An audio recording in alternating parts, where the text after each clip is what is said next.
I just needed some damn glitter. Money started to get a bit tight, so I started a side hustle. I made small things with resin, like coffin-shaped trinket boxes and ashtrays. At first they didn't sell. Then I started to add this super hollow round glitter to my pieces. I couldn't restock them fast enough, leaving the older pieces to collect dust. Due to using that type of glitter in everything, I ran out fast. A craft store near my place sold it and often had discounts. I decided to grind out filling the last few molds I could before heading to the store. One thing led to another, causing me to arrive there half an hour before closing. I walked into a nearly empty store. It was a big place with discounted Halloween decorations. I was distracted for a few minutes looking to see if they had any cheap themed glitter I could use. As far as I could tell, there was only one cashier somewhat hidden behind a wall of other discounted items. I didn't see any new glitter I liked among the seasonal items, so I went to get the one item I needed. 2 other customers were in the store. They passed by me, the older woman nodding in my direction. I returned the gesture to be polite. The girl with her was maybe still a teenager with straight black hair and dark eyes. Honestly, her stern face kind of put me on edge as her eyes followed my movements. She carried bundles of yarn for the older woman, so I assumed they were related. Walking down the aisle, I quickly found what I was looking for. It would only take me a moment to check out and then return home to start working on crafts again. The glitter was placed near the front of the store and at the checkout. I again stopped near the front corner to look over some displays they had on sale. I swear, this place always had sales going on. I planned on starting to get into making jewelry at some point. The shelves were full of necklace or bracelet displays. I picked one up considering I could use it for my new keyrings for a craft show coming up. I felt something at my feet. A ball of yarn had rolled down the aisle and stopped near me. The younger girl with black hair silently walked over to retrieve it. I bent over, picked it up before her, and handed it over. She nodded without a smile on her stoic face. A loud bang and thud got our attention. We were a few steps away from a closed door labeled manager. I had heard voices in the office, but not what they were saying. The girl matched my expression. We both decided to investigate, my hand in my pocket touching my phone in case of trouble. I reached for the door handle at the same time it flew open. A man stood breathing hard with a wild look in his eyes. The sudden sigh shocked me enough to freeze. I felt the other girl gripe the back of my shirt tightly, then he reached out to drag us inside the office. He easily tossed us hard against the back wall of the room and slammed the door shut. My heart raced as my eyes took in the details of the room. There were a few monitors displaying parts of the store. I saw the girl's mother in one of the aisles, looking around for her now missing daughter. A desk took up most of the space. My eyes lowered to see another woman face down on the ground, fresh blood pooling around her head. She made me. She didn't fire me. I never would have needed to do this. The man started rambling, his hand pulling at his hair in a frantic manner. This was bad, very bad. We had seen his crime, and now he wasn't certain what to do with us. I finally noticed a pistol holstered at his hip. One wrong move and we would be dead. Everything happened so fast that it was hard to process. He grabbed my shoulders, dragging me to the desk. My back was slammed down against it, my heart in my throat. I prayed he would shoot me instead of doing anything else. He started to shake my body, the edge of the desk digging into my lower back. "This is her fault. I was doing my job. I didn't do anything wrong," he shouted, face red and damp with sweat. Papers fell on the desk, scattering to the floor. A round glass paperweight started to roll towards us. I needed to take a chance, or else I would die here. My hand shot out, grabbing hold of the smooth glass orb. With one swift motion, I slammed it against his temple. My attacker howled in pain, and his grip lessened.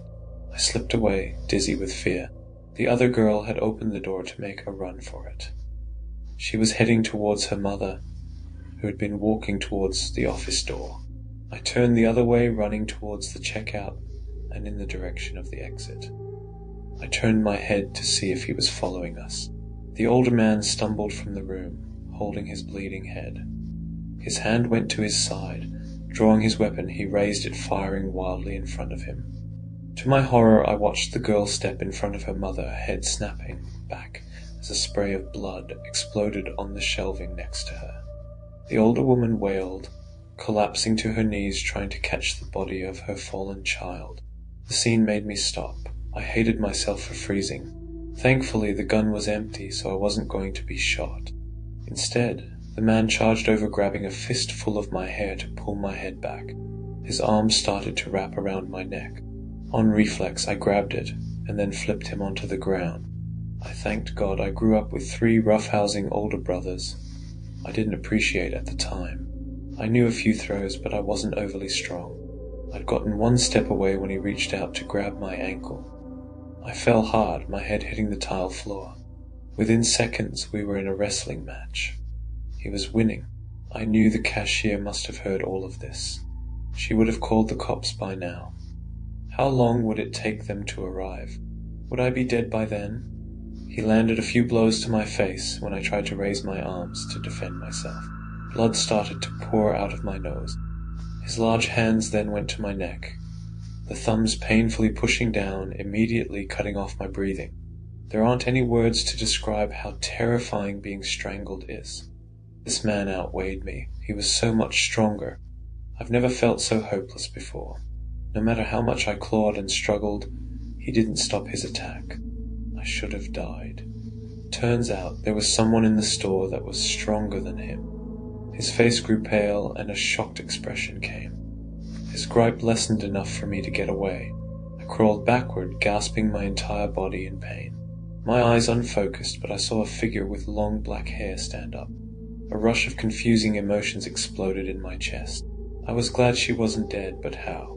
Her mother watched in horror as the child she loved steadily walked toward her would-be murderer. The main lights flickered, then went out, leaving only emergency lights. The man stood up, not understanding what was happening. He only knew he needed to run. His legs didn't take him very far. He collapsed in fear as he watched the girl's shape change. Countless dark hands like shadows appeared from the floor, surrounding her. I pressed my back hard against the shelf behind me, praying this was all a nightmare. A set of hands caught him, large enough to cover most of his body. He was lifted into the air, sobbing and pleading to be spared. There was no emotion on her face. She simply glanced in my direction, cold eyes chilling me to the bone. Without a word, the shadow hands turned into a dark smoke that forced its way through his mouth and nostrils. His body tensed up, his eyes rolling back. Soon he started to jerk in unnatural and painful ways. Sounds like an animal being butchered came from him. His back arched, hands curled. Tears streamed down his eyes. I didn't know what horrors he was experiencing, and never wanted to know. It felt like hours he was tortured by those shadows. Finally, his body was dropped, and the lights came back on. The hands disappeared, leaving the dark-haired girl calmly standing, almost admiring her handiwork. Then she turned around to go back to her mother. The older woman was still on the ground, cowering in fear. She let out a yelp when the girl got close, then reached out to throw the first thing she grabbed at her. "Mom," the girl said in a soft voice, "get away from me. What are you? Why do you have my daughter's face? I knew you weren't right since the accident." "Demon monster." The woman broke down in hysterics, her hand clutching a small cross around her neck. The girl didn't have much of a reaction. She took a few steps away, the stoic expression still on her face. But I thought there were a few hints of sadness. A pair of police officers came rushing in. One quickly went to me to help me off the ground. The other went to the mother, who was still screaming and sobbing. "What happened here?" one of them asked. I found myself unable to speak. How could I even explain all of this? That man shot a worker here. We saw it, and he tried to kill us. He had a heart attack. My mother isn't well. Seeing all of this made her relapse. The girl explained, doing her best to act a little upset over the entire situation. The pair didn't question her. They just got us all outside. The poor cashier came up to us, sobbing, wondering if we were all right. I thanked her for calling the police and hugged her until the cops wanted her statement. She could have left the store. Instead, she hunkered down behind her and stayed on the phone to make sure help arrived. Only one ambulance showed up. I let the mother take it. She needed to get away from this place. For a moment, I was left standing next to the girl away from people who may be able to hear us talk. Her eyes stayed directed in front of her. I gathered enough courage to ask a question. "What are you?" I whispered. The bullet wound was gone as well as any blood. She reached up to lift some of her hair to show off a scar on the side of her head. This girl was in an accident that made her brain dead. She wasn't using this body, so I took it, she explained, but that still didn't tell me much. Who knows how long she had been pretending to be human? Had she been waiting for the right chance to take over another body? Does she hurt humans? Maybe eat them? How many more of her kind were out there? Instead of asking any of that, I said something else. "Thank you," I told her. She could have pretended to be dead. I assumed she could sneak out of the body at the hospital and find a new host. Instead, she revealed herself and saved my life. It was about time I left that woman behind anyway. She replied, arms behind her back almost like in a military stance. "I'm sorry it had to be this way. If I wasn't here tonight, then maybe your mother would be grieving a daughter and not seeing you as a monster." She finally looked over at me, a warmer expression on her face. She took out something from her pocket and slipped it inside my jacket. Under the nose of 2 cops, she had smuggled a container of glitter I had not paid for. "That's shoplifting," I hissed, feeling weirdly stressed we may be caught.